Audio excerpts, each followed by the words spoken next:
बिस्मिल्लाहिर्रहमानिर्रहीम। अस्सलाम वालेकुम नाज़रीन। मोअज़्ज़ज़ नाज़रीन ग्रामी, इस कहानी की इससे पहले आप 6 किस्तें सुन चुके हैं। अब 7वीं किस्त मुलाहिज़ा फरमाएं। इससे ज्यादा बकवास सुनने की मुझ में ताब नहीं थी। मैंने दरवाजे को धक्का दिया, दरवाजा खुलता चला गया था। यूं भी उन्हें किसी का डर खौफ तो था नहीं कि वो दरवाजे को कुंडी लगा कर रखते। घर में मौजूद अकेला बूढ़ा किसी नामालूम नशे के जेर असर था। मैं दंदनाता हुआ अंदर दाखिल हुआ। मुझे देखकर दोनों का रंग फक हो गया था। माहीन तो गोया काटो तो बदन में लहू नहीं की मिसाल लग रही थी। ताहिर एक झटके से उठा और जल्दी जल्दी कपड़े पहनने लगा। उसे देखकर माहीन को भी अपनी बेलबासी का ख्याल आ गया था। वो भी उठकर कपड़े पहनने लगी थी। मैंने तंजिया लहजे में कहा, तुम्हें क्या जरूरत है कपड़े डालने की? एक तुम्हारा शोर है और दूसरा ये जिससे कुछ छुपा हुआ नहीं है। हम बातचीत से ये मसला हल कर सकते हैं। कपड़े पहनते ही ताहिर ने गुफ्तगू की इब्तिदा की। कौन सा मसला? मैंने हैरानी जाहिर की। यही मसला, आप बस दरगुजर करें।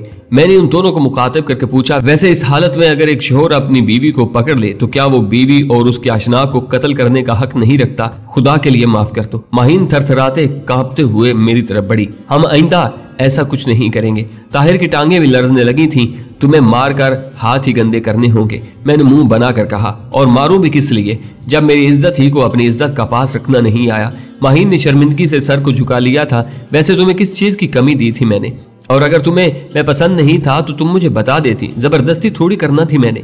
मैं बहुत बहक गई थी। उसने सिसकी भर कर कहा, यह भी खूब कहा। मैं अमेरिका में खुद को तुम्हारी अमानत समझकर गैर औरतों से दूर रखता रहा और तुम यहाँ बहक गई। खैर, अपने अपने ज़र्फ की बात है। प्लीज ईशान, मुझे एक मौका दे दो। उसने भागकर मेरे कदमों से लिपटने की कोशिश की थी। मैंने धक्का देकर उसे पीछे गिराते हुए कहा, मेरा औरत जात से एतमाद उठ गया है। और पागल, तुम अपना रोना रो रही हो।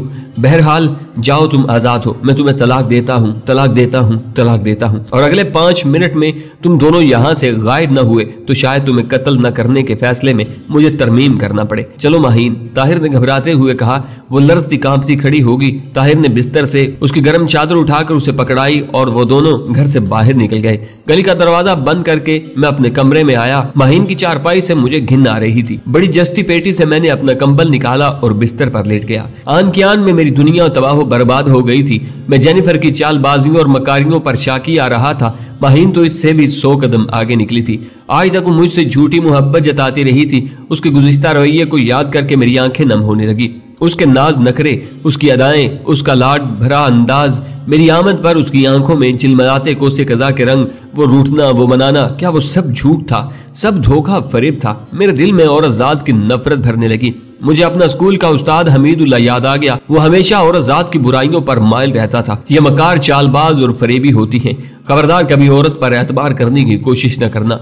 औरत के बारे में बातचीत करते हुए उसकी गुफ्तगू का इख्तितामी फिक्रा यही हुआ करता था। हालांकि इस वक्त हम में इतनी समझ नहीं थी कि उस्ताद की बातों को परख सकते। और फिर स्कूल के बाद कभी किसी ने ऐसा कुछ कहा नहीं था। माहीन से शादी के बाद तो उस्ताद हमीदुल्ला की बातें यूं भी भूल गई थी। आज बहुत अरसे बाद जब ठोकर लगी तो अपना उस्ताद भी याद आ गया। वो चंद साल पहले फोत हो गया था, वरना मैं अपनी दर्द भरी दास्तान सुनाकर उसके तजुर्बात को जरूर खराज तहसीन पेश करता। अचानक मुझे लगा कि मैंने उन दोनों को जिंदा छोड़कर बेगैरती का सबूत दिया था। मगर फिर मैं खुद को समझाने लगा कि उन्हें कत्ल करके भी मुझे क्या हासिल हो जाता, और देखा जाता तो वो एक तरह से मेरे लिए कत्ल ही हो चुकी थी। सुबह की अजान तक मैं यूं ही अजियतनाक सोचों में घिरा रहा और फिर अजान की आवाज सुनते ही गुसल खाने में घुस गया।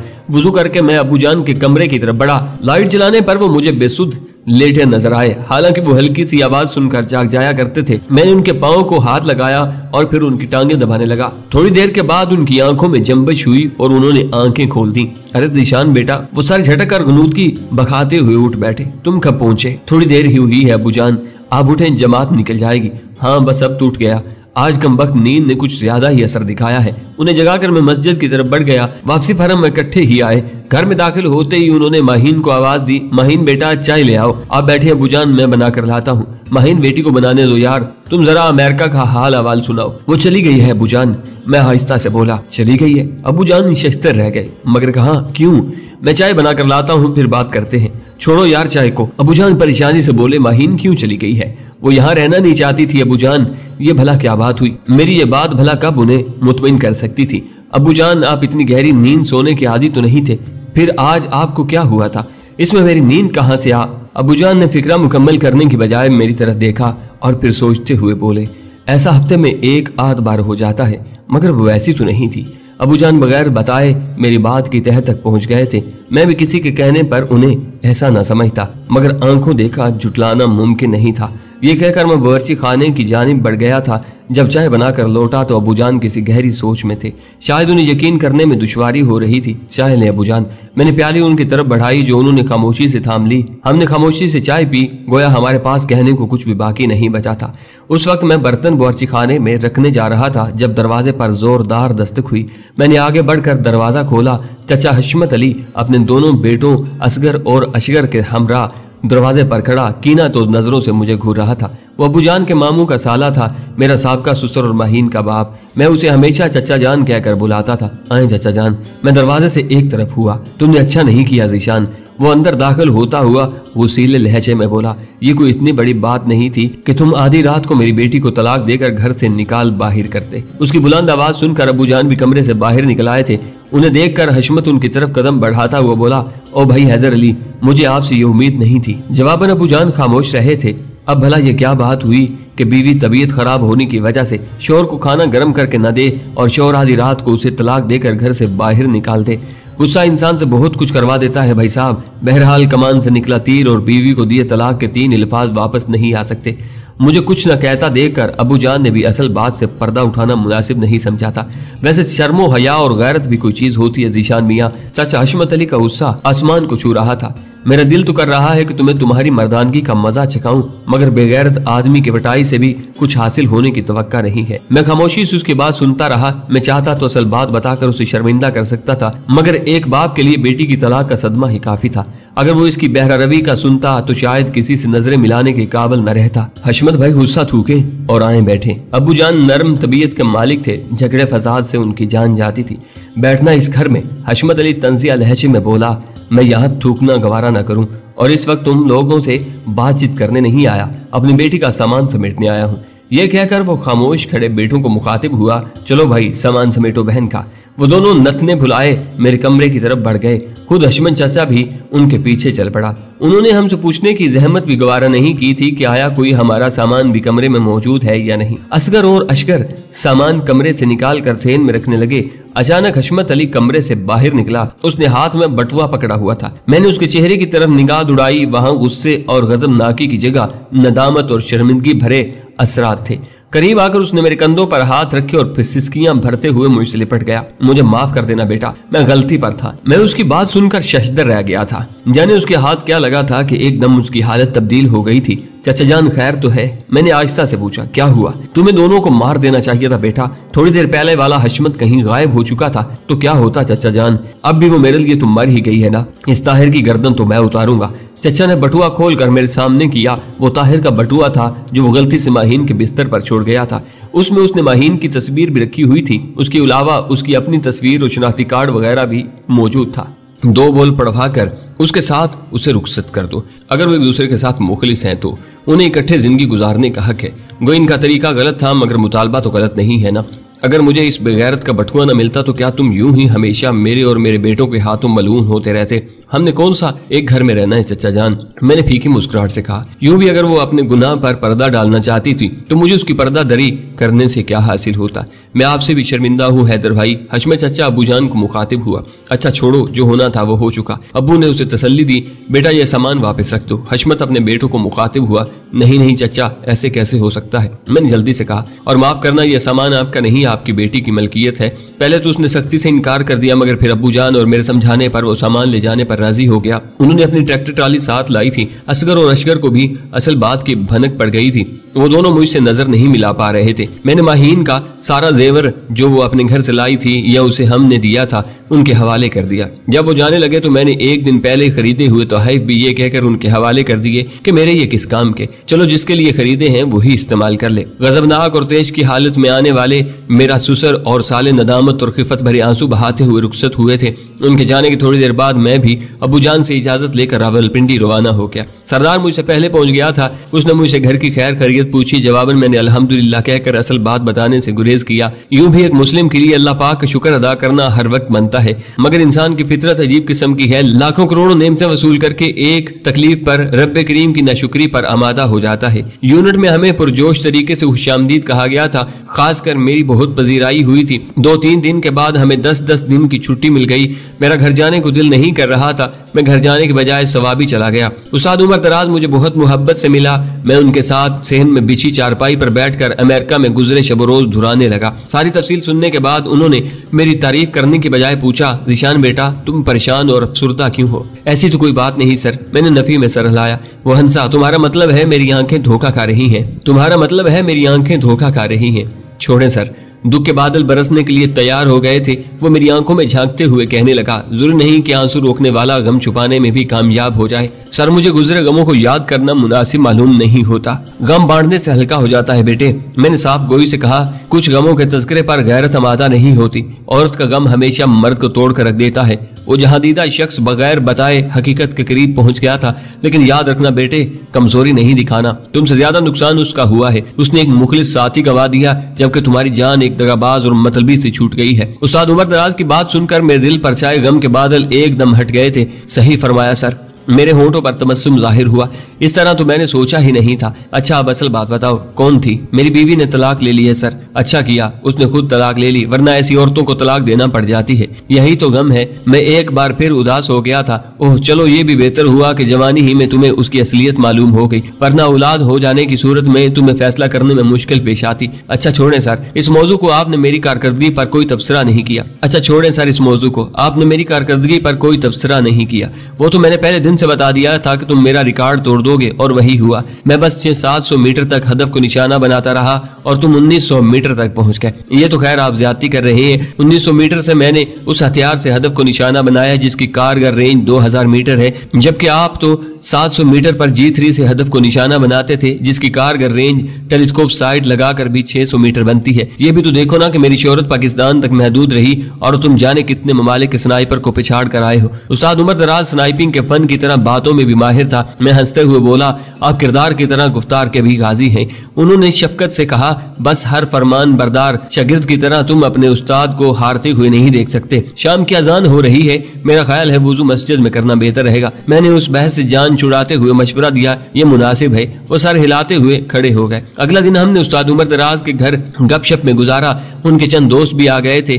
खूब महफिल जमी रही। अब इतनी पछतो तो मुझे भी आ गई थी कि उनकी बातचीत समझ लेता, अलबत्ता मैं खुद मुकम्मल तौर पर बोल नहीं पाता था। उस दिन दोपहर को मैंने उस्ताद उमर दराज से इजाजत चाही। बेटा आते जाते रहा करो। वो मुझे अकेले मिलते हुए शफकत से बोले, जी सर, ये कोई बताने की बात तो नहीं है ना? मैंने इस बात में सर हिलाया। उन्होंने शरारती लहजे में कहा, और अगर शादी का इरादा हो तो जरूर बताना, ऐसी दुल्हन ढूंढ कर दूंगा कि तुम्हारी सोच से भी मावरा होगी। सर अगर हकीकत कहूँ तो मुझे औरत जात से नफरत हो गई है, इतनी नफरत जिसकी बाबत आप सोच भी नहीं सकते। वहाँ अमेरिका में भी एक अपनी झूठी मोहब्बत के दावे लेकर मेरे पीछे पड़ गई थी। बाद में पता चला कि उसके ये दावे फकत मुझे अमेरिका का गुलाम बनाने की नीयत से थे। अब तो औरत के बारे मेरे तजुर्बात और मुशाहिदात का निचोड़ यही है जो कि हमारे स्कूल के उस्ताद मरहूम हमीदुल्लाह जान सब कहा करते थे कि बेशक सांप बिच्छू पर एतबार कर लेना, औरत पर नहीं करना। इसे शिद्दत पसंदी और तशद्दुद कहते हैं बेटा। उस्ताद उमर दराज ने मुझे समझाने की कोशिश की। आप सही फरमा रहे हैं सर, मगर कभी कभी यकीन की सबसे ऊंची सीढ़ी से इतने जोर से धक्का लगता है कि इंसान के सारे नजरियात तब्दील हो जाते हैं और वो चाहकर भी किसी पर भरोसा नहीं कर सकता। तुम जिस कुल पर मुंतबिक कर रहे हो उनकी कोशिश जारी रही। मेरा कुल तो वही थी सर, और मैं उदास हो गया।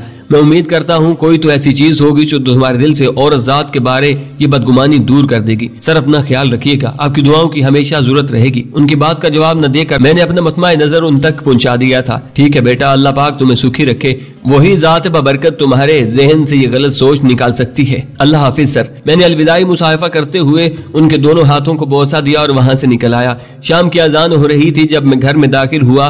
वहां फूफू जान को देखकर मुझे खुशगवार हैरत हुई थी। वो बेवा थी, उनके 3 बेटे और 2 बेटियां थीं, तमाम शादीशुदा थे। पहले वो बारी बारी तीनों बेटों के यहाँ कयाम करती थी, मगर अब शायद अबू जान उन्हें मुस्तकिल अपने पास ले आया थे। बाद में अबू जान से गुफ्तगू होने पर पता चला कि मेरा अंदाजा दुरुस्त था। कलसूम बुआ मुस्तकिल ही वहाँ मुंतकिल हो गई थी। अबू जान मुझे देखकर खुश हो गए थे फुप्पो ने भी मुझे गले से लगाकर प्यार किया। यकीनन उन्हें माहीन के साथ मेरी अलैदगी की खबर मिल चुकी थी, लेकिन उन्होंने इस मुतल्लक कोई सवाल करने से गुरेज किया था। छुट्टी के बकिया दिन मैंने घर में गुजारे। ज्यादातर मैं घर ही में रहता था। बस 2-3 बार अपने दोस्त अवैस ही से मुलाकात करने गया या वो खुद मेरे घर आ गया था। माहीन के मसले पर उसने मुझे कुरेदने की कोशिश की, मगर उसे भी मैंने असल बात की हवा नहीं लगने दी थी। अलबत्ता दबे लफ्जों में उसने मुझे ये जरूर बावर करवा दिया था कि लोगों को असल बात का पता चल चुका था। ऐसी बातें छुपा नहीं करती। अब्बू जान और फुप्पो ने दूसरी शादी के बारे में मेरा आंदिया जानने की कोशिश की, मगर मैंने सख्ती से मना कर दिया था। दुनियावी दिलचस्पियों से जी ही उचाट हो गया था। माहीन के इस तर्ज अमल के बावजूद बिस्तर पर लेटते हुए अमूमन उसकी याद दिमाग में दराती।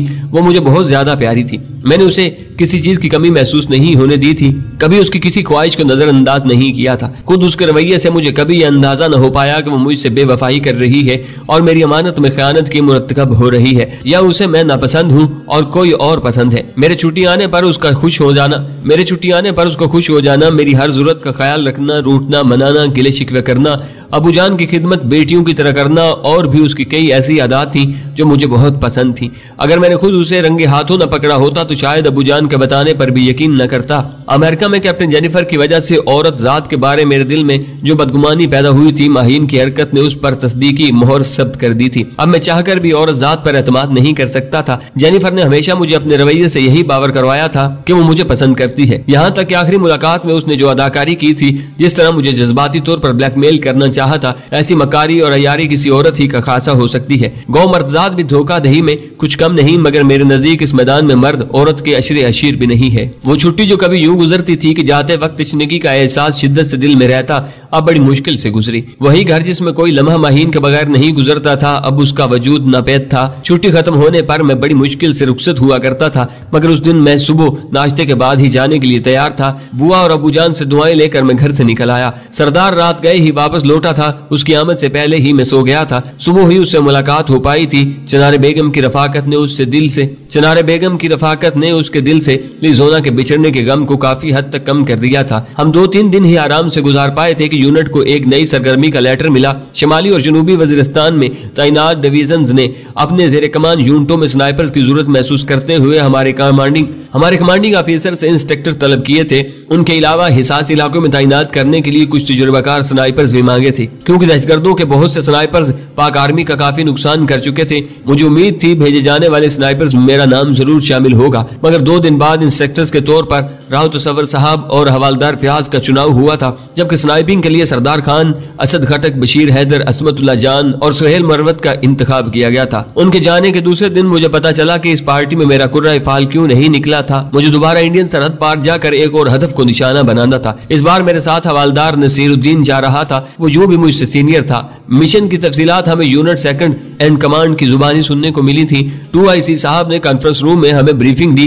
55 इंच की बड़ी LED पर हमें हदफ की तस्वीर और उसे कत्ल करने की तफसीलात पर रोशनी डाली गई। सरहद अबूर करने के मकामात का भी सरसरी जिक्र उन्होंने कर दिया था। वैसे इस इलाके में सरहद पार करना अमूमी तौर पर हमारी अपनी सवाबदीद पर होता है। 2IC की ब्रीफिंग के बाद अगला पूरा हफ्ता हम हिंदी जुबान के वो मशहूर अल्फाज सीखने में मसरूफ रहे जो उर्दू में मुस्तअमल नहीं है। यूं भी उर्दू और हिंदी के रस्मुल खत मुख्तलिफ होने के बावजूद बोलने में दोनों जुबानें करीबन मुमासिल हैं, बल्कि पाकिस्तान में इंडियन फिल्मों, ड्रामों और कार्टून्स वगैरह के बढ़ते हुए रुझान ने इन खालिस हिंदी अल्फाज को भी नामानूस नहीं रहने दिया। अलबत्ता आम बोल चाल में हम वो अल्फाज नहीं इस्तेमाल करते। उसका नाम रंजीत चोपड़ा था। उसकी शख्सियत इतनी अहम नहीं थी कि उसे कत्ल करने के लिए खुसूसी तौर पर पाकिस्तान से स्नाइपर भेजे जाते। बस अना का मसला आड़े आ गया था। वो शख्स पाकिस्तान में 2 मरतबा दहशतगर्दी की वारदात करने के बाद भी साफ बच कर निकल गया था। उसके खिलाफ सारे सबूत मिलने के बाद पड़ोसी मुल्क से उसकी गिरफ्तारी का मुतालबा किया गया, मगर ऐसी बात अगर बनिया मान जाए तो उसे बनिया कौन कहे। और मजे की बात यह है कि वो किसी सरकारी एजेंसी या इंडियन आर्मी का फर्द नहीं,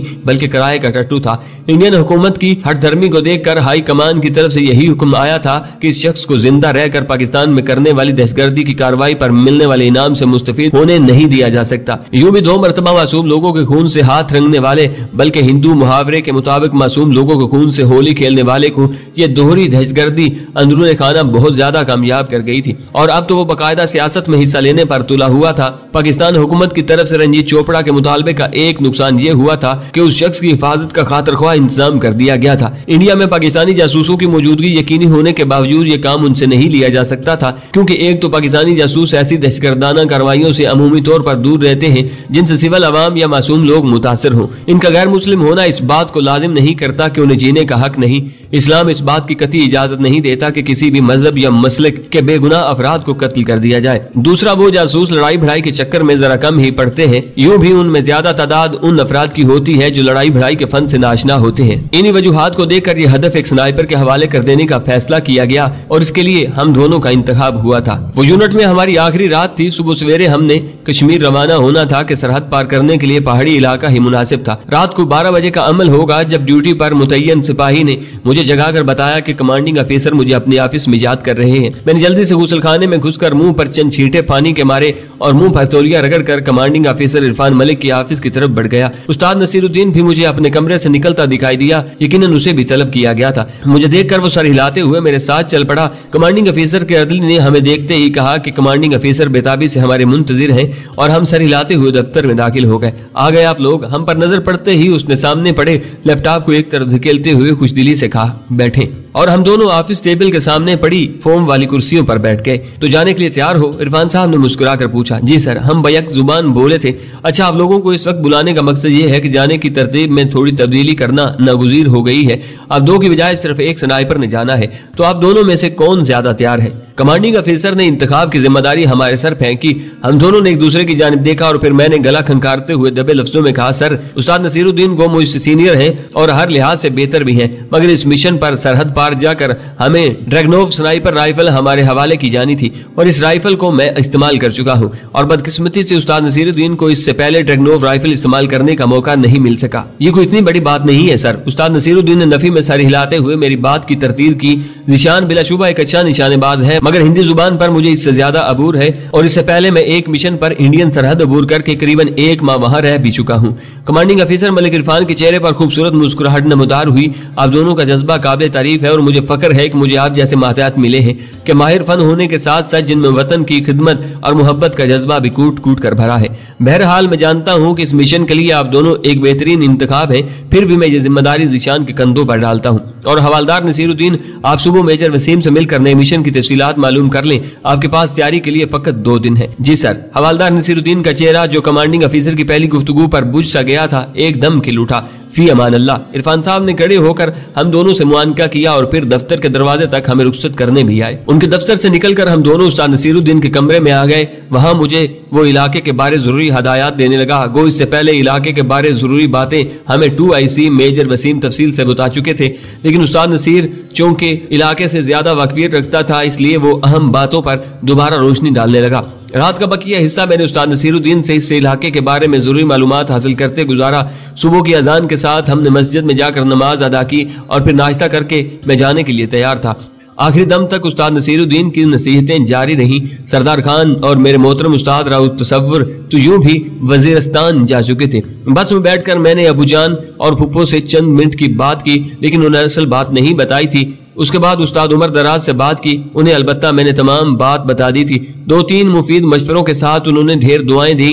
राब्ता मुनक़ता करके मैंने बस की सीट से टेक लगाकर आंखें बंद कर ली। दोस्त अहबाब की सूरतें किसी फिल्म की तरह मेरी आंखों में घूमने लगी। उनमें माहीन की शक्ल भी शामिल थी। जाने क्यों वो बेवफा वक्त बे वक्त याद आने लगती। बहुत मुख्तसर वक्त के लिए वो मेरी जिंदगी में आई थी और इससे मैंने बहुत ज्यादा मोहब्बत की थी, मगर अब वो मोहब्बत नफरत में ढल गई थी। बल्कि वो क्या, मुझे तो औरत जात से ही सख्त नफरत हो गई थी। लेकिन इसके बावजूद अक्सर औकात तन्हाई में उसके साथ गुजारा वक्त बेतरह याद आने लगता। भरोसे का टूटना बाज़ औक़ात इंसान ही को तोड़ देता है। उसकी बेवफाई और बरकिदारी ने मुझे भी तोड़ दिया था। अब तो बस दिल में वतन की खिदमत के अलावा कोई तमन्ना, कोई ख्वाहिश बाकी नहीं रही थी।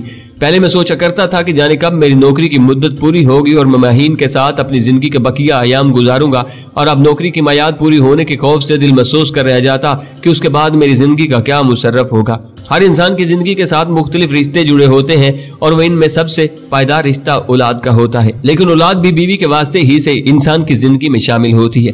गोया असल रिश्ता मियाँ और बीवी का होता है। कुरान मजीद फुरकान हमीद में भी रब्बे करीम ने मियाँ बीवी को एक दूसरे का लिबास करार दिया। गोया मर्द के लिए अपनी औरत और औरत के लिए अपने मर्द से बढ़कर कोई करीब नहीं होता। नबी पाक सल्लल्लाहु अलैहि वसल्लम को अपनी चारों बेटियों से बहुत ज्यादा मोहब्बत थी। खसूसन सईदा फातिमा रज़ियल्लाहु ताला अन्हा पर तो आप खसूसी शफकत फरमाया करते। इसके बावजूद इस जहान फानी से रुखसत होते वक्त आप सल्लल्लाहु अलैहि वसल्लम का मुबारक सर मोमनों की माँ अम्मी जान सईदा आयशा सदीका रज़ियल्लाहु ताला अन्हा की मुकद्दस गोद में था। बीवी का रिश्ता इतना खूबसूरत, इतना मुफीद और इतना प्यारा है कि इसके मुकाबिल कोई रिश्ता पेश नहीं किया जा सकता। लेकिन मेरा इस मुकद्दस रिश्ते पर से एतबार उठ गया था।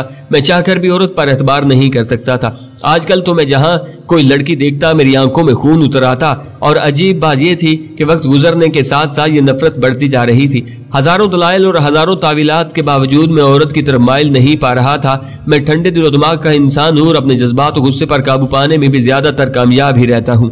माहीन को गैर मर्द की आगोश में देखकर अगर मैं उसे कत्ल भी कर देता तब भी यकीनन मैं हक बजानिब होता कि अमूमन इस किस्म के मामले में मर्द हजरात यूं ही किया करते हैं। बल्कि कुछ अयार मर्द तो अपनी बेगुनाह बीवियों से जान छुड़ाने के लिए भी इनकी झूठी बेरा रवी का ड्रामा तरतीब देकर उन्हें जान से मार देते हैं। लेकिन मैं ऐसा नहीं कर सका था और अपने सब्र तो तहम्मुल पर पछता रहा था। मैं खुद को तन्हाई में कोसने लगता कि मैंने सरासर बुज़ली और बेवकूफ़ी का सबूत दिया था। मुझे इन दोनों को इतने आराम से नहीं जाने देना चाहिए था। कम अज कम इन दोनों की अच्छी तरह पिटाई तो कर ही सकता था। मैं काफी देर उन्हीं सोचों में सरगर्दा रहा, यहाँ तक कि बस एक तवील फासला तय करके बाग पहुंच गई थी। बाग से 76 का फासला 7-8 किलोमीटर था और मुझे वहीं पाक आर्मी के एक यूनिट में रात गुजारना थी। बाग से 76 के लिए वैगने और डांसन वगैरह दिन के वक्त दस्तयाब होती हैं। एक वैगन में बैठकर मैं 76 पहुंचा। वैगन से उतरते साथ मुझे रोड के किनारे एक गेट पर पाक आर्मी का जवान ड्यूटी पर खड़ा नजर आया। उसे मतलूबा यूनिट के बारे में मालूमात लेकर मैं उस समत बढ़ गया। मतलूबा यूनिट के गेट पर अपना तारुफ करवाने पर उसने मेरा सर्विस कार्ड देकर मेरी पहचान को यकीनी बनाया और फिर मुझे गेट पर बने इस्तकबालिया के कमरे में बिठाकर अपने सीनियर से बात करने लगा। थोड़ी देर बाद रेजिमेंट पुलिस का हवालदार वहां पहुंच गया। उसे भी मैंने अपनी आमद का मकसद बताए बगैर किसी जिम्मेदार अफसर से मिलवाने की दरख्वास्त की। वहां उनकी यूनिट करियर था, बाकी की यूनिट आगे पोस्टों पर लगी हुई थी। अलबत्ता अफसर मेस में एक कैप्टन साहब मौजूद था जो गालबन छुट्टी से वापस आया था। रेजिमेंट पुलिस के हवालदार नसरुल्लाह ने इंटरकॉम पर अफसर से बात करके मुझे वहीं ले गया।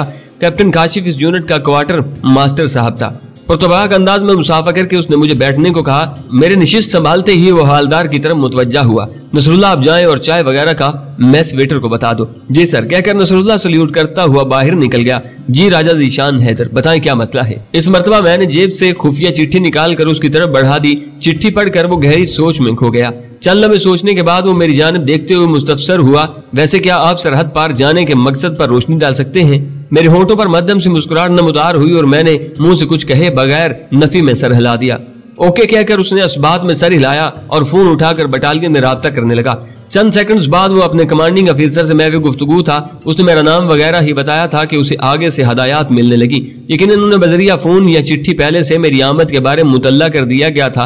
वो खामोशी से कमांडिंग अफसर की बातें सुनता रहा। दरमियान में वो जी सर और ठीक है सर कहकर तायद भरे अंदाज में अपना सर हिलाता रहा। जो ही दूसरी जानिब से बात मुकम्मल हुई उसने रिसीवर रख दिया। उसी वक्त मेस वेटर चाय के बर्तन लिए अंदर दाखिल हुआ। चाय पीने के दौरान ही उसने हवालदार नसरुल्लाह को बुलाकर मुझे मेहमान खाने में सुलाने का हुक्म दिया और मुझे बताया कि मैंने अगली सुबह उसके हमरा बटालियन हेडक्वार्टर जाना था। चाय पीकर मैं कैप्टन काशिफ से मुसाफा करके अफसर मेस से निकल आया। वो रात मैंने मेहमान खाने में गुजारी। अगली सुबह मैंने कैप्टन काशिफ के साथ उनकी बटालियन हेडक्वार्टर जाना था जो वहां से कम अज कम 22-23 किलोमीटर आगे था। चांद की 19-20 तारीख थी। चांद निकलते ही मैं आगे जाने के लिए तैयार था। मैं 2 दिन पहले वहां पहुंचा था। बहादुर कैंप में कमांडिंग अफसर से मेरी तफसीली बातचीत हुई थी। एक रात बहादुर कैंप में गुजारी। अगला सारा दिन इस बटालियन का इंटेलिजेंस ऑफिसर मुझे वहां बॉर्डर पर तैनात अपनी और दुश्मन की पोस्टों की जगह के बारे तफसीलात से बताता रहा।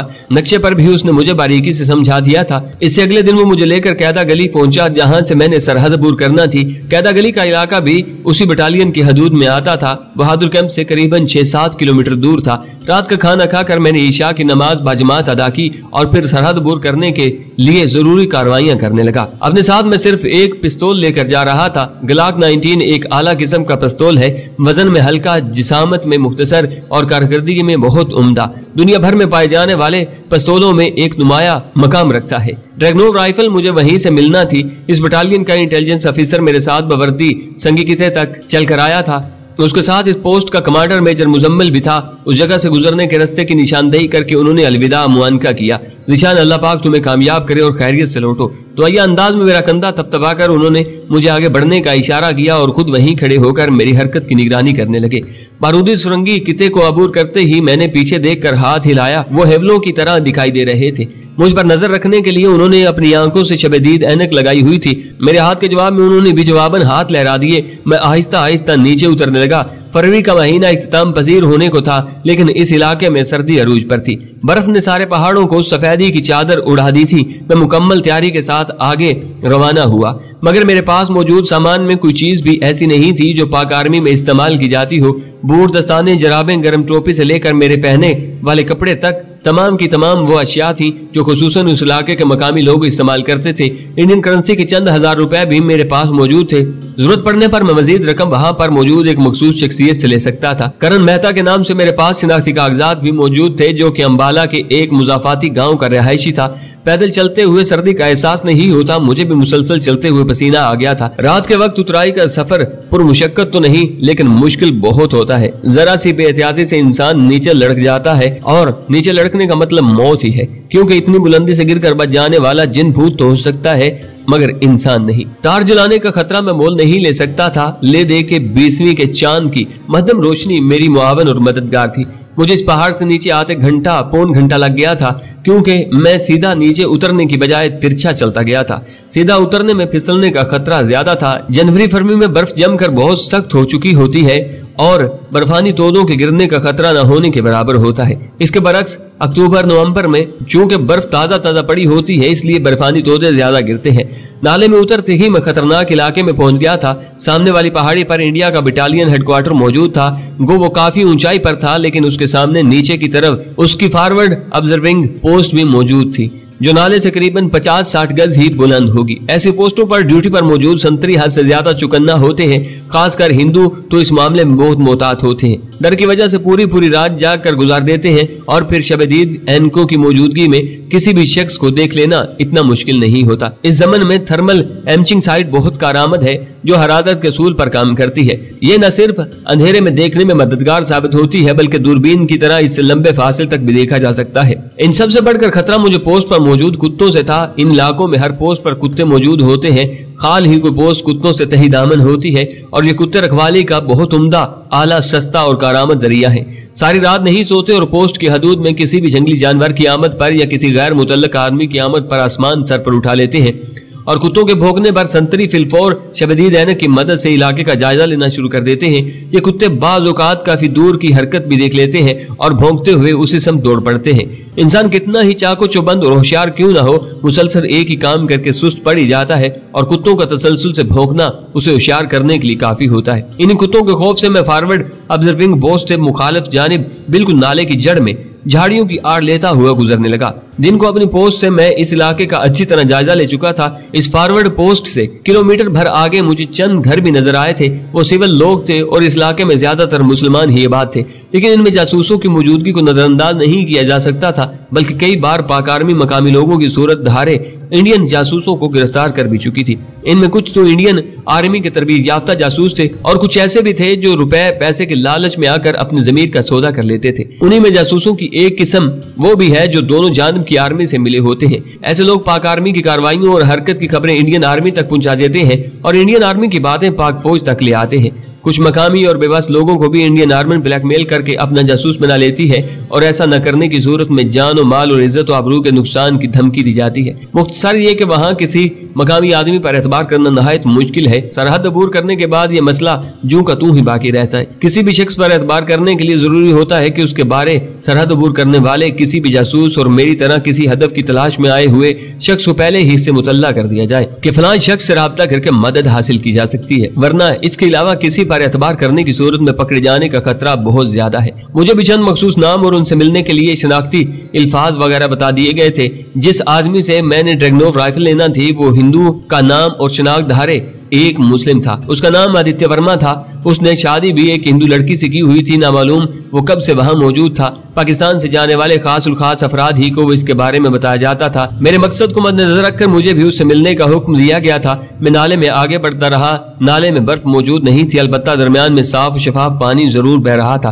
पानी की सतह तो चंद इंच से ज्यादा बुलंद नहीं थी, अलबत्ता चौड़ाई में नाला 7-8 गज से ज्यादा वसी था और इसमें बिखरे हुए पत्थरों पर पांव रखकर बगैर जूते भिगोए नाले को अबूर करना नहायत आसान था। नाले में मौजूद घर निस्बतन बुलंद जगह पर वाक़या थे। तमाम घर नाले में कदरे दाएं जानिब वाक़या थे, जबकि इंडियन पोस्टें बाएं जानिब वाक़या थी। मैं इन घरों से 200 गज पहले ही वो नाला एहतियात से अबूर करने लगा, क्योंकि नाले के दाएं किनारे हरकत करना मुमकिन नहीं रहा था। ऐसा करने की सूरत मुझे उन घरों के दरमियान से गुजरना पड़ता और उस आबादी में कुत्तों की मौजूदगी यकीनी थी। एक अजनबी पर वो जिस गजबनाक अंदाज में भौंकते, इसका अंदाजा लगाने के लिए अकल बिना की जरूरत नहीं है। नाले का पानी पत्थरों से टकराते और हल्के फुल्के नशीब अफराज से गुजरते हुए धीमी धीमी सरगोशियां कर रहा था। ऐसी सरगोशियां गर्मियों के मौसम में तो बहुत भली लगती है, लेकिन सर्दियों में ये खूबसूरत शोर कपकपी तारी कर देता है।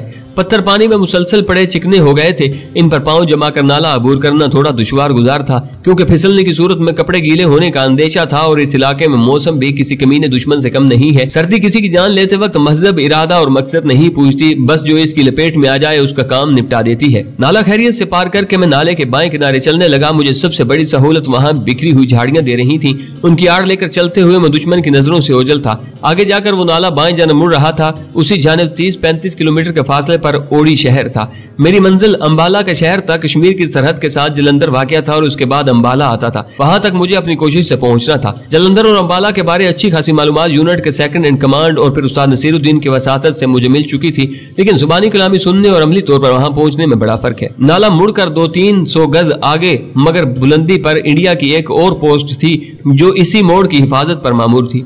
मैं इस पोस्ट के नीचे से होकर गुजरा। वहां बनी हुई पगडंडी इस बात का मजहर थी कि वो रास्ता मुसलसल इस्तेमाल में रहता था। ऐसे रास्ते पर चलना इस लिहाज से मुफीद रहता है कि बारूदी सुरंग वगैरह का खतरा नहीं होता। मैं भी उसी रास्ते पर हो लिया। वहां काफी झाड़ियां फैली हुई थी। उस पोस्ट की हदूद से मैं थोड़ा ही आगे बढ़ा हूंगा कि अचानक मेरे कानों में किसी के बोलने की आवाज पड़ी। मैंने फौरन करीबी झाड़ी की आड़ ली और इसके साथ ही नेफे में अड़सा हुआ पिस्टल मैंने हाथ में पकड़ लिया। झाड़ियों की वजह से दिखाव महदूद हो गया था। अगर मेरे कानों में बातों की आवाज न पड़ती तो यकीनन मेरा बोलने वालों से आमना सामना हो गया होता। मिनट भर बाद ही आवाज वाज़ेह हो गई थी। मोहन, थोड़ा आहिस्ता चलो यार, ताकि पोस्ट तक पहुंचते हुए हमारी ड्यूटी का वक्त पूरा हो जाए। 2-3 मिनट आराम कर लेते हैं। एक दूसरी आवाज सुनाई दी। सजीद को तो हर वक्त आराम की पड़ी रहती है।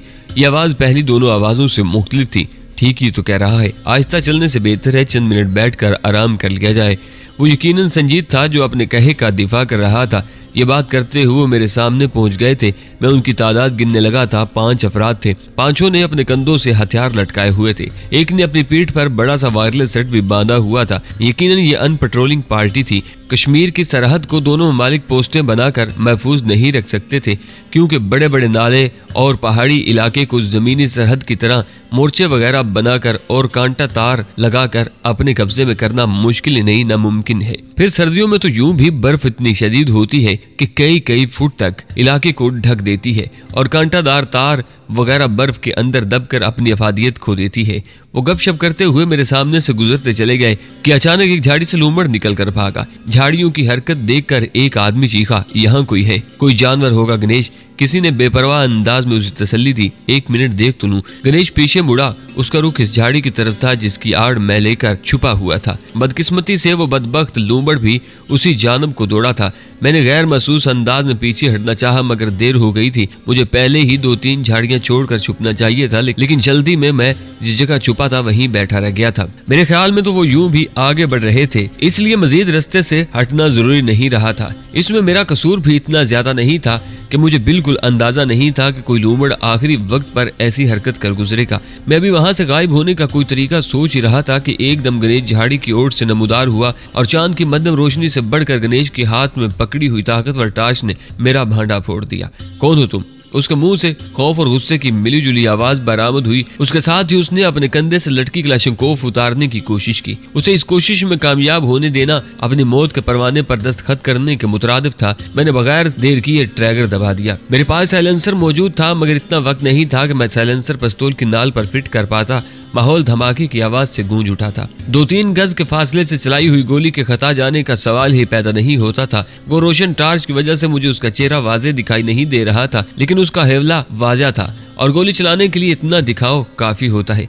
सर में लगने वाली गोली ने उसे चीखने का मौका भी नहीं दिया था। मैंने मुसलसल 2 मरतबा ट्रैगर दबा दिया था। उसके गिरते ही मैंने कदम बढ़ाकर उसकी क्लाशिनकोव उठा ली। उसके हाथ में पकड़ी हुई टार्च का रुख कुदरती तौर पर उसकी तरफ हो गया था। उसने बैंडोरियल पहना हुआ था, जिसके सामने मुझे 2 हैंड ग्रेनेड लटकते नजर आए। मैंने लगे हाथों वो ग्रेनेड भी उसके बैंडोरियल से निकाल कर अपनी जेबों में डाल लिए थे। ये करते ही मैं झुके झुके पीछे भागा। गणेश, गोलियां तुमने चलाई हैं? सरसहमा लहजे में पूछा गया। गणेश गरीब जवाब देने की हालत में होता तो बताता। गणेश, तुम जवाब क्यों नहीं दे रहे? इस मर्तबा एक और खौफजदा आवाज उपरी। मैं इस दौरान झुके झुके वहां से दूर हटने लगा। गणेश को गोली लग चुकी है, किसी ने चीखते हुए कहा और उसके साथ ही उसने क्लाशिनकोव का फायर खोल दिया था। फिजा मुसलसल फायरिंग की आवाज से गूंज उठी थी। मैं बगैर किसी ताकीर के जमीन पर लेट गया था और इसी हालत में उससे दूर हटने लगा था। अचानक मुझे ख्याल आया कि अगर मेरी तरफ से फायर का जवाब न दिया गया तो वो मेरा ताकुब कर सकते थे। मैंने रुककर क्लाशिनकोव का कॉकिंग हैंडल खींचकर छोड़ा। एजेक्शन स्लॉट के रास्ते गोली उड़कर दूर जा गिरी थी। यकीनन राइफल पहले से लोड थी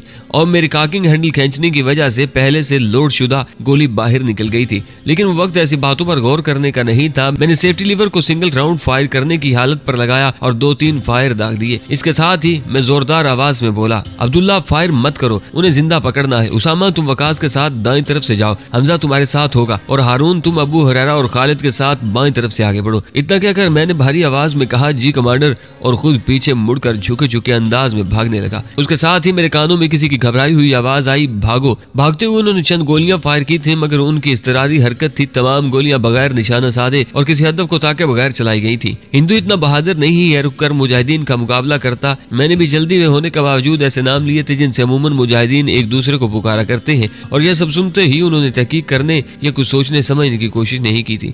लेकिन इन 4 बंदों के भागने से खतरा नहीं टला था। मैं इंडिया की हदूद में दाखिल हो गया था और मुझे यकीन था कि उन्होंने बड़े पैमाने पर फर्जी मुजाहिदीन की तलाश का काम शुरू कर देना है। खैर, वो बाद की बात है। मैंने दिल ही दिल में खुद को तसल्ली दी, फिलहाल वहां से गायब होना जरूरी था। मैं तमाम एहतियात बलाए ताक रख कर सरपट दौड़ने लगा। इस इलाके में मौजूद नाले बतदरीज गहराई में उतरते जाते हैं। हल्की हल्की ढलान में मुझे भागने में अगर कोई दिक्कत थी तो बिखरे हुए पत्थरों की वजह से थी। भागते हुए हिंदुओं के इक्का दुक्का फायर की आवाज अभी तक आ रही थी।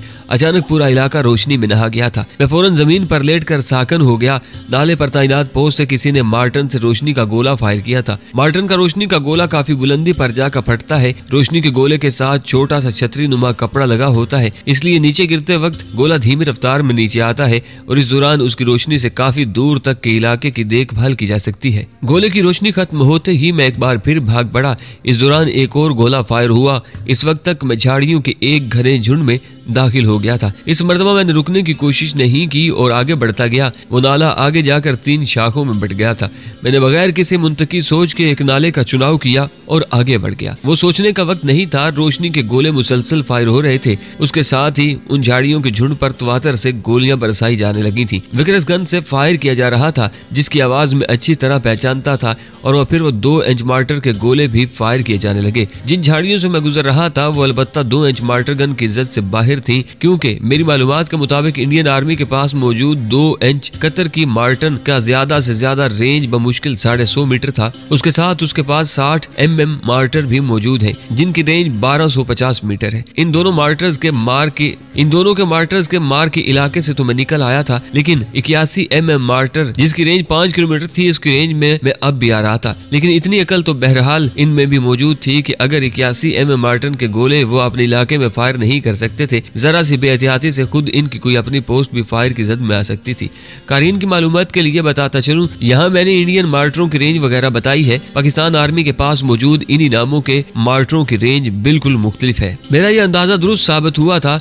वो छोटी मार्टरों से अपनी पोस्ट के करीब मौजूद झाड़ियों पर ही मार्टर विक्रस का फायर करते रहे। दूरों नजदीक के इलाके में भी रोशनी के गोले फायर होना शुरू हो गए थे। यकीनन वायरलेस सेट से वो अपनी दूसरी पोस्टों तक ये खबर पहुंचा चुके थे, या ये भी हो सकता था कि अपनी एक पोस्ट से फायर होता देखकर दूसरों ने हिफ्ज़े मुतकद्दम के तौर पर रोशनी के गोले फायर करना शुरू कर दिए हों। बहरहाल कुछ भी था, ये बात यकीनी थी कि मैं बुरी तरह फंस चुका था, लेकिन इसके साथ ये बात भी शक से मिबरा थी कि मैं इतनी आसानी से हथियार डालने वालों में से नहीं था। मैं झाड़ियों के जंगल से बाहर आ चुका था। अब दौड़ने की बजाय मैंने तेज कदमों से चलना शुरू कर दिया। मेरा सांस धूखने की तरह चल रहा था। यूं लग रहा था जैसे फेफड़े मुंह के रास्ते बाहर आ गिरेंगे। ऑक्सीजन की कमी से मेरी हालत ये हो रही थी। मैंने लम्हा भर ठहर कर अपना सांस काबू में किया और फिर चल पड़ा। वक्फे वक्फे से फायरिंग की आवाज मेरे कानों में पड़ रही थी। मेरा अंदाजा था कि जल्द ही उन्होंने इलाके की तलाशी शुरू कर देनी है। उस वक्त तक मैं इस इलाके से जितना दूर निकल जाता उतना बेहतर था। अचानक मुझसे चंद सौ गज आगे रोशनी का गोला फायर हुआ। बगैर किसी शुबे वो 81 mm मार्टिन का गोला था, क्योंकि ये उससे पहले फायर होने वाले गोलों से हुजम में बड़ा था और इसकी रोशनी भी ज्यादा थी। मैं फौरन नीचे लेटकर साकन हो गया।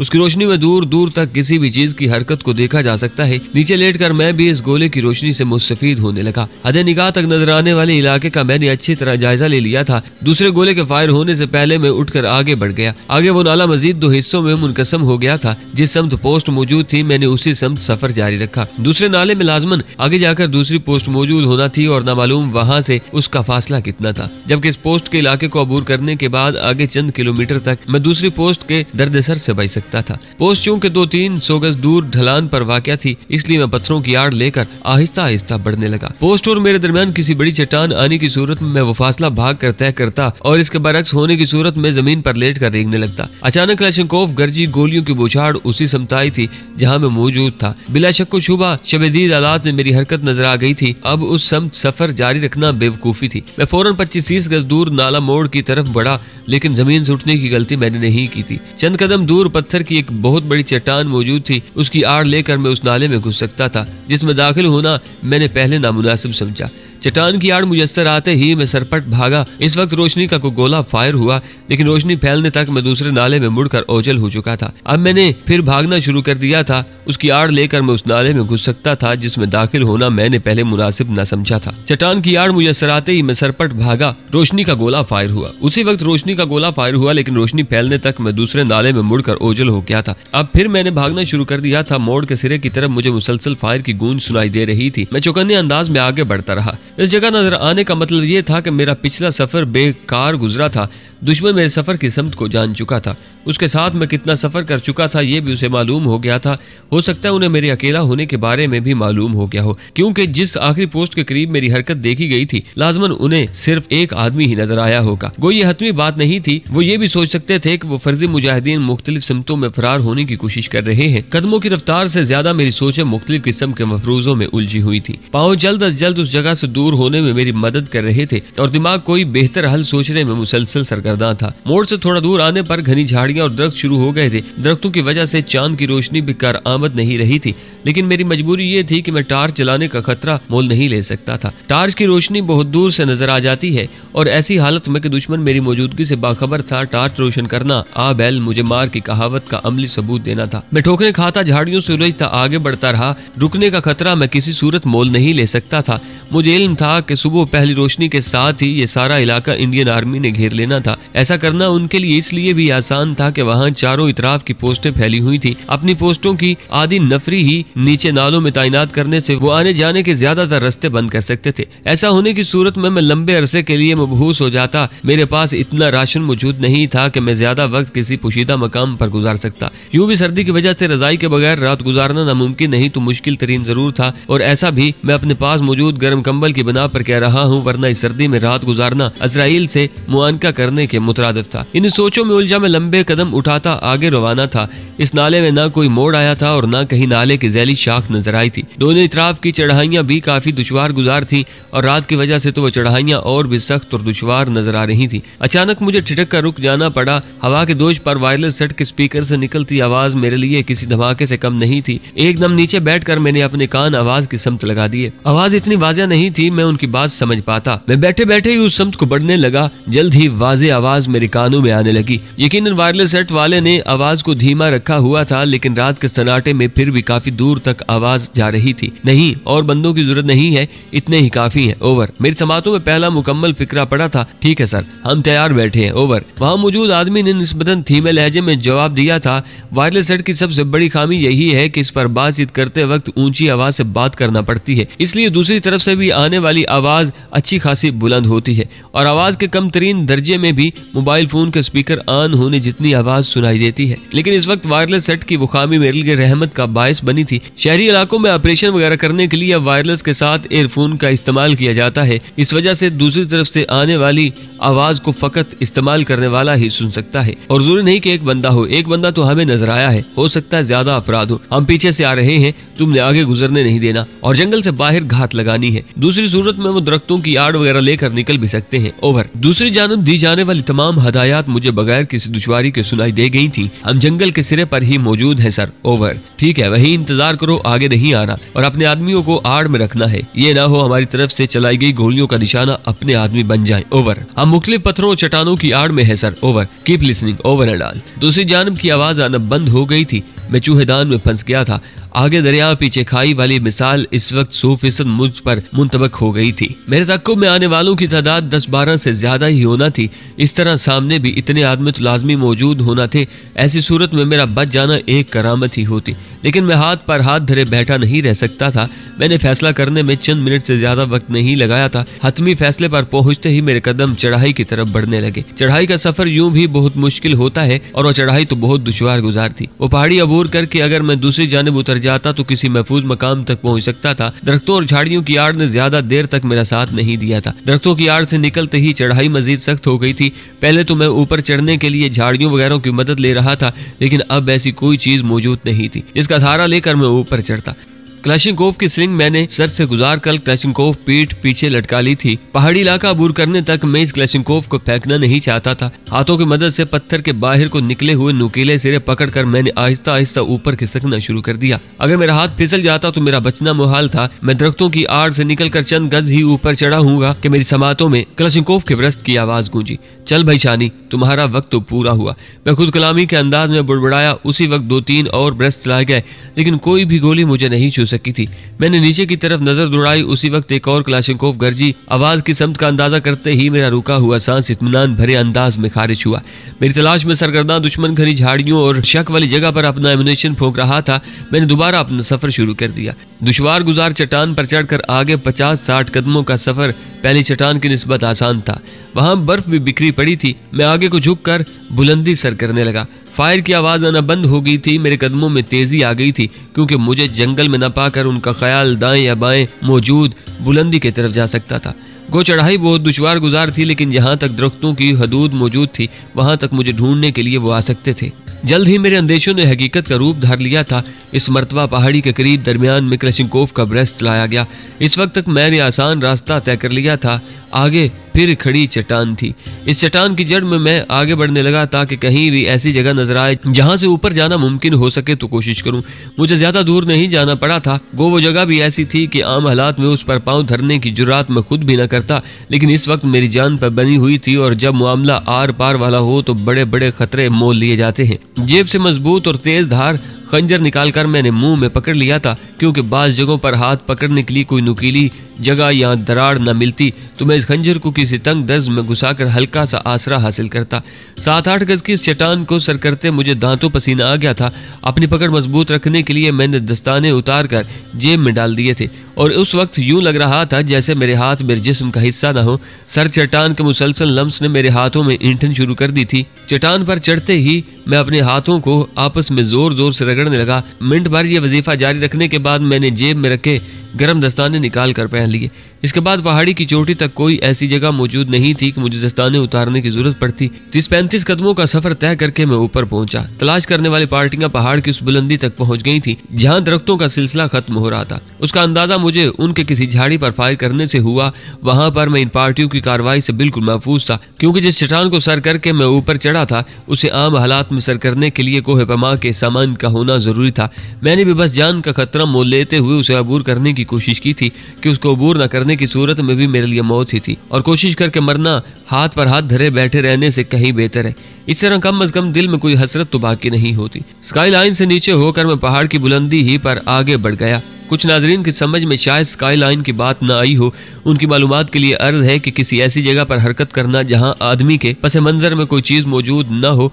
ऐसी सूरत में इस आदमी की हरकत दूर से भी आसानी से देखी जा सकती है। मेरी हरकत कांटादार तार को देख कर रुकी। तार की मौजूदगी ये बताने के लिए काफी थी कि वहाँ 100-200 गज के फासले पर इंडिया की पोस्ट मौजूद थी। हालात जिस किस्म के बन चुके थे, इनमें पोस्ट के लोगों को गाफिल समझना एक हमाकत ही थी। कांटेदार वायर आधे से ज्यादा बर्फ में छुपी हुई थी और उसे अबूर करना चंदा दुश्वार नहीं था, लेकिन मैं पोस्ट के करीब जाने की हिम्मत नहीं कर सकता था। मैं दाएं जानब से उस पहाड़ी पर चढ़ा था। कांटेदार वायर के साथ साथ ही मैं बाएं जानब नीचे उतरने लगा। बारूदी सुरंगी किते को अमूमन सीधी कांटादार तार लगाकर जाहिर किया जाता है। गो हिंदू जिस घटिया ज़हनियत का मालिक है, इससे कुछ भी वाहिद नहीं है और उस पर यकीन करना यह सरासर गलती होगी कि उसने सीधी तार से माइंस के इलाके को कवर किया होगा। लेकिन ये उनकी फॉरवर्ड पोस्ट नहीं थी। यहाँ दुश्मन के लिए नहीं तो अपने आदमियों की निशानदेही के लिए उसे बारूदी सुरंगी किते की निशानदेही करना जरूरी था।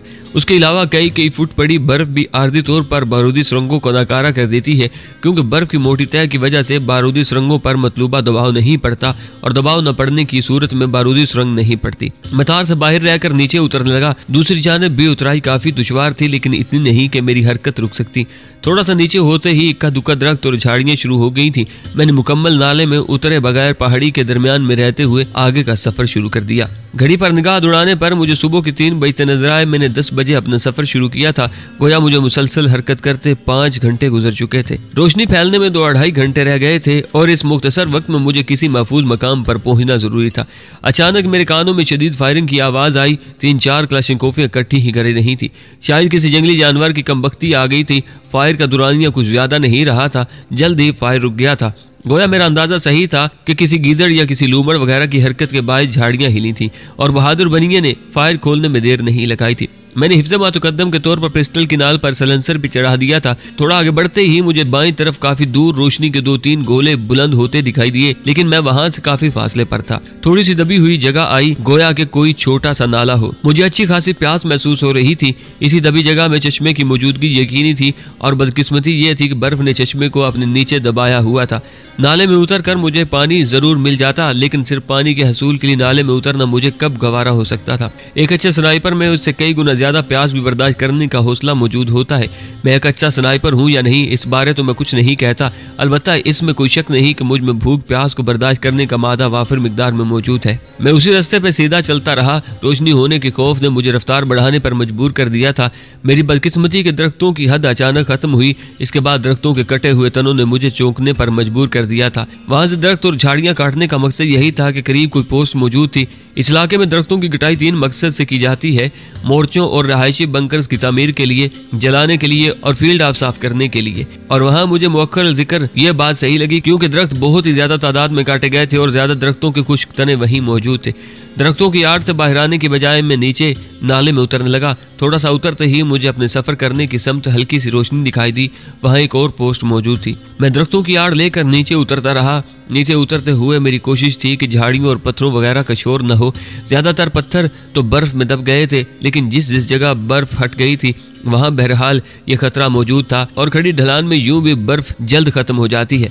मैं 15-20 मिनट में नीचे पहुंच गया था। ये नाला दूसरे नालों की निस्बत तंग था। पानी के हल्के शोर ने मुझे प्यास का एहसास दिलाया और मैं दस्ताने उतारकर ऊख से पानी पीने लगा। पानी काफी ठंडा था। इस इलाके में ऐसे काफी चश्मे मिल जाते हैं जिनका पानी बहुत गर्म होता है, लेकिन वो नाले का पानी था। इसमें मुख्तलिफ चश्मों के पानी के साथ पिघली हुई बर्फ का पानी भी शामिल था। पानी पीकर मैंने झोले से प्लास्टिक की वाटर बोतल निकालकर भरी और नाले की जड़ में दबे कदमों आगे बढ़ने लगा। 500-600 गज का इलाका मेरे लिए बहुत खतरनाक था। किसी महफूज मकाम तक पहुंचने के लिए इस पोस्ट का इलाका अबूर करना नागुज़ीर हो गया था। रोशनी होते ही दूसरी तरफ के नाले में मौजूद मेरी तलाश में सरगर्दा अफराद को मेरे फरार की समत मालूम हो सकती थी। 50-60 गज का इलाका ऐसा था जहां मैं पैदल चल कर आया था। गो वहां बर्फ कदरे सख्त थी और मेरे पाँव इसमें धंसे नहीं थे, लेकिन करीब से देखने पर ऐसे निशाना जरूर नजर आ जाते जिससे उन्हें मालूम हो जाता कि मैं इस रास्ते से भागा हूँ। वो पोस्ट नाले से 50-60 गज ही ऊपर बनाई गई थी। चांद पहाड़ के पीछे गायब हो गया था। रात के अंधेरे के साथ दरख्तों के घने पत्ते और नाले के तंग होने की वजह से दाएं बाएं मौजूद पहाड़ की ढलानें अंधेरे में इजाफा कर रही थी। मैं काफी देर से अंधेरे में चल रहा था, लेकिन इसके बावजूद मुश्किल 2-3 गज के फासले पर मौजूद बड़ी चट्टान या दरख्तों के तनों का हिला वगैरह ही देख पा रहा था। संतरी भी मुझे टार्च चलाकर या शब-ए-दीद ऐनक ही की मदद से देख सकता था, दूसरी सूरत में मुझे नहीं देखा जा सकता था। उसी तरह एहतियात से आगे बढ़ते हुए मैं ऐसी जगह पहुंच गया था जहां से मुझे पोस्ट की हल्की सी रोशनी दिखाई देने लगी थी। 20 कदम मजीद लेकर मैंने पोस्ट के मुतवाजी आ जाना था और फिर से आगे मैं तेजी से सफर कर सकता था। मैं मजीद नाले की जड़ में होकर आगे बढ़ा। अचानक मेरा पाँव किसी चीज में उलझा। मैंने किसी झाड़ी की टहनी समझते हुए पाँव को झटका दिया। मेरा पाँव आजाद हुआ और अगले हिले में पूरा माहौल रोशनी से नहा गया था। मैं बगैर किसी ताकीर के नाले की जड़ में लेट गया। मैं दुश्मन के जाल में फंस चुका था। नाले की तंगी से फायदा उठाते हुए उन्होंने वहां ट्रिप फ्लेयर लगा दी थी। ये एक बारीक सी तार होती है जो किसी भी रास्ते पर यूं लगाई जाती है कि आते हुए दुश्मन का पांव उलझने पर तार कट जाए। तार कटते ही ट्रिप फ्लेयर एक लम्हे में जल जाता है और सारा माहौल रोशनी से नहा जाता है। ट्रिप फ्लेयर इस्तेमाल करने वालों ने ऐसी जगह पर पहले से अपने खुदकार हथियार फिक्स किए होते हैं। ट्रिप फ्लेयर के जलते ही हथियारों के करीब मौजूद संतरी फायर खोल देता है। इस वक्त भी यही हुआ था। ट्रिप फ्लेयर के जलते ही विक्रस गन का फायर मुसलसल वहां आने लगा। उसके साथ ही उन्होंने नारे लगाते हुए क्लाशनिकोवों को दहाने भी खोल दिए थे। मुझ पर जैसे कयामत टूट पड़ी थी। मैं उसी तरह जड़ ही मिलेटा रह गया था। अगर मैं अपना सर जरा सा भी ऊपर उठाता गोली मुझे लग जाती। एक बुनियादी गलती उनसे ये हुई थी कि उन्होंने नाले के एक दूसरे किनारे पर अपनी आदमी नहीं बिठाए थे। अगर वो ऐसा कर लेते तो यकीनन आज मैं ये कहानी सुनाने के लिए जिंदा न बचा होता। ट्रिप फ्लेयर की रोशनी लम्हाती होती है। रोशनी खत्म होते ही दोबारा अंधेरा छा गया था और इस मर्तबा अंधेरा कुछ ज्यादा ही लग रहा था कि रोशनी होने के बाद अंधेरा ज्यादा महसूस होता है। मर गया है या जिंदा है। अंधेरा होते ही किसी के चीखने की आवाज आई थी। रोशनी का गोला फायर करो, किसी दूसरे ने मशवरा दिया था। इन बातों के दौरान एक लम्हे के लिए फायर रुका और मैंने वो जगह छोड़ने में 1 सेकंड भी नहीं लगाया था। मैं चंद कदम ही ले सका था कि अचानक ठक की आवाज आई। मैं इस आवाज को अच्छी तरह पहचानता था। उन्होंने मार्टर का रोशनी वाला गोला फायर किया था। मार्टर का गोला एकदम नहीं फटता, उसे मुकम्मल बुलंदी तक जाते हुए 2-3 सेकंड लगते हैं। इसलिए ठक की आवाज सुनने के बाद भी मैंने 4-5 कदम मजीद आगे ले लिए थे। रोशनी के फैलने से पहले मैं पोस्ट के बिल्कुल मतवाजी पहुंच गया था। इस मर्तबा मुझे जो जगह मिली थी वहां मैं बैठकर जवाबी फायर भी कर सकता था। नाले की बिल्कुल जड़ में सिमट कर मैंने क्लाशनिकोव गले से निकाल कर हाथ में पकड़ ली थी। क्लाशनिकोव पहले से काक थी, सिर्फ सेफ्टी लगी हुई थी। सेफ्टी लीवर सिंगल राउंड की पोजीशन पर करके मैंने सर उभार कर पोस्ट की तरफ देखने लगा। कोई नजर नहीं आ रहा, शायद वो भाग गया है। एक आदमी ने मोर्चे से आगे बढ़कर मुझे उस जगह ढूंढने की कोशिश की जहां मैं उससे पहले पड़ा था। इस वक्त वो मेरे लिए एक आसान हदफ की सूरत सामने खड़ा था और ऐसी जगह पर खड़े होकर इसका बचकर वापस लौट जाना मेरे लिए गाली से कम नहीं था। 50-60 गज के फासले पर एक स्नाइपर को निशाना साधने की जरूरत नहीं पड़ती। क्लाशनिकोव को सीधा करते हुए मैंने ट्रैगर दबा दिया था। धमाके की आवाज के साथ उसकी चीख भी शामिल थी। गोली उसे छाती में लगी थी। दर्द भरी आवाज निकालते हुए वहीं ढेर हो गया था। मोर्चे में हो जाओ, किसी ने चीख कर कहा। उसके साथ ही विक्रस गन गरजी, मगर निशाना मैं नहीं था। जिस किसी ने भी फायर किया था वो इजलत में गन को मेरी तरफ मोड़ नहीं सका था। उसके साथ ही रोशनी का गोला जमीन पर गिर चुका था। मैंने जेब से हैंड ग्रेनेड निकाल कर ऊपर की तरफ उछाला। मुझे मालूम था कि इस ग्रेनेड के फटने से उन्हें कोई नुकसान नहीं पहुंचने वाला, लेकिन उसके डर से वो मेरा पीछा नहीं कर सकते थे। जोरदार धमाके के साथ किसी के चीखने की आवाज आई। उसके पास हैंड ग्रेनेड भी है, नीचे हो जाओ। मैंने उनके समत मजीद 2-3 सिंगल राउंड फायर किए और झुके झुके अंदाज में वहां से दूर हटने लगा। सेक्टर नंबर 2 को कॉल करके मदद मांगो, किसी ने चीखते हुए हुक्म दिया था। उसके साथ ही मुसलसल गोलियां चलना शुरू हो गई थी। वो मोर्चे में छुपकर मुसलसल नाले में फायर कर रहे थे। मेरे पास ना तो इतना एमुनेशन और ना इतना वक्त था कि वहां रुक कर इनका मुकाबला करता। वो अकेली पोस्ट नहीं थी, उन्हें वो जगह घेरने में थोड़ी देर ही लगना थी और मैं खुद कश हमला आवर भी नहीं था कि मुझे उनकी कमक की परवाह न होती। पोस्ट से थोड़ा दूर आते ही मैंने दौड़ना शुरू कर दिया था, लेकिन इस भागने वाले फैसले पर मैं ज्यादा देर अमल नहीं कर सका था। दरमियानी जिसामत के एक पत्थर से ठोकर खाकर मैं घुटनों के बल गिरा। घुटनों को अच्छी खासी चोट लगी थी। 1-2 मिनट घुटनों को जोर जोर से मलने के बाद मैं खड़ा हुआ और लंबे लंबे कदमों से आगे बढ़ने लगा। फायरिंग की तेज आवाज अब भी मेरे कानों में गूंज रही थी और एक रोशनी का गोला फिजा में बुलंद हुआ। उसकी रोशनी में मुझे इस नाले की एक शाख दहनी जानब मुड़ती नजर आई, जबकि दूसरी शाख सीधा आगे जा रही थी। मैंने मुड़ने की बजाय सीधा आगे निकलने को तरजीह दी थी। सीधा जाने वाला नाला आगे जाकर चौड़ा होना शुरू हो गया था। उसके साथ ही वहाँ काफी झाड़ियां भी बिखरी हुई थी। मुझे रोशनी के चंद और गोले फिजा में बुलंद होते नजर आए, लेकिन नाले में मौजूद झाड़ियों की वजह से मैंने रुकने की जरूरत महसूस नहीं की थी। नाला आहिस्ता आहिस्ता हमवार होना शुरू हो गया था और पहले जो मुसलसल उतराई शुरू थी वो खत्म हो गई थी। हमवार जगह पर मैंने अपनी रफ्तार थोड़ी और बढ़ा ली। मैं आखिरी मुठभेड़ होने वाली पोस्ट से 1-2 किलोमीटर दूर आया हूँगा कि अचानक मुझे सामने से टार्चों की रोशनी नजर आई। वो 150-200 गज दूर होंगे। उनके आने के अंदाज से महसूस यही हो रहा था कि उन्हें कहीं पहुंचने की जल्दी है। मुखर जिक्र के पोस्ट की जानिब से भी अब तक इक्का दुक्का फायर की आवाज आ रही थी। उनके करीब पहुंचने से पहले मैं नाले के एक किनारे में हो गया था।